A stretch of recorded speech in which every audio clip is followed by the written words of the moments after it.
Welcome to the class ಮಕ್ಕಳೇ. The next question is 44 ಮತ್ತು 88ರ ಸಾಮಾನ್ಯ ಅಪವರ್ತನಗಳು. ನೋಡಿ, ಈ 44 ಮತ್ತು 88ರ ಸಾಮಾನ್ಯ ಅಪವರ್ತನಗಳನ್ನು ಕೇಳ್ತಾ ಇದ್ದಾರೆ.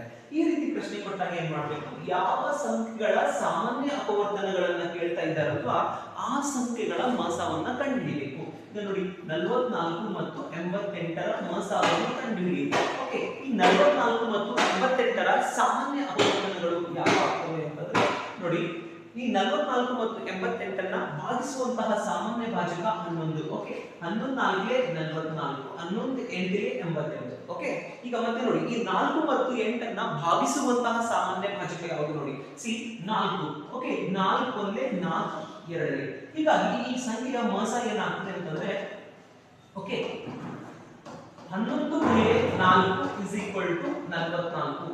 ಈ ಸಂಖ್ಯೆಗಳ ಮಸ 44 ಆಗ್ತದೆ. ಓಕೆ, ಈ ಮಸಾದ ನಾವು ಅಪವರ್ತನಗಳನ್ನ ಕಂಡುಹಿಡಿದೀವಿ ಅಂತಂದ್ರೆ ಅದೇ 44 ಮತ್ತು 88ರ ಸಾಮಾನ್ಯ ಅಪವರ್ತನ ಆಗುತ್ತೆ ಮಕ್ಕಳೇ. ನೋಡಿ, ಈ 44ರ ಅಪವರ್ತನ 44 ಆಗಿರುತ್ತೆ. ಈ ಆಪ್ಷನ್ ಎ ಅಲ್ಲಿ 44 ಇಲ್ಲ, ಹೀಗಾಗಿ ಇದು ತಪ್ಪು ಉತ್ತರ. ಓಕೆ, ಆಪ್ಷನ್ ಸಿ ನೋಡಿ, 88 ಕೊಟ್ಟಿದ್ದಾರೆ. ಓಕೆ, 44ರ ಅಪವರ್ತನ 44ಕ್ಕಿಂತ ದೊಡ್ಡದಾಗಿರೋದಿಲ್ಲ, ಇಲ್ಲಿ 88 ಕೊಟ್ಟಿದ್ದಾರೆ, ಹೀಗಾಗಿ ಈ ಸಿ ಆಪ್ಷನ್ ತಪ್ಪಾದಂತ ಉತ್ತರ ಆಗುತ್ತೆ. ಈಗ 44ರ ಅಪವರ್ತನಗಳನ್ನ ಬರೀರಿ. ಓಕೆ, 1 × 44 ಇವು ಎರಡು ಕೂಡ 44ರ ಅಪವರ್ತನ ಆಗಿವೆ. ಸಿ ಸಮ ಸಂಖ್ಯೆ ಆಗಿರೋದ್ರಿಂದ ಎರಡರಿಂದ ಕೂಡ ಪೂರ್ಣವಾಗಿ ಭಾಗ ಹೋಗುತ್ತೆ. 2 22. ಓಕೆನಾ? ಸಿ 2 ಮತ್ತು 22 ಕೂಡ 44ರ ಅಪವರ್ತನಗಳಾಗಿವೆ ಮಕ್ಕಳೇ. ಸಿ 4 11. ಓಕೆ, 4 11 44. 4 ಮತ್ತು 11 ಕೂಡ 44ರ ಅಪವರ್ತನ ಆಗಿದೆ. ಸಿ ಯಾವ ಆಪ್ಷನ್ ಅಲ್ಲಿ ಇವೆ ನೋಡಿ, ಯಾವುದೇ ಆಪ್ಷನ್ ಅಲ್ಲಿ ಕೂಡ 1 ಕೊಟ್ಟಿಲ್ಲ.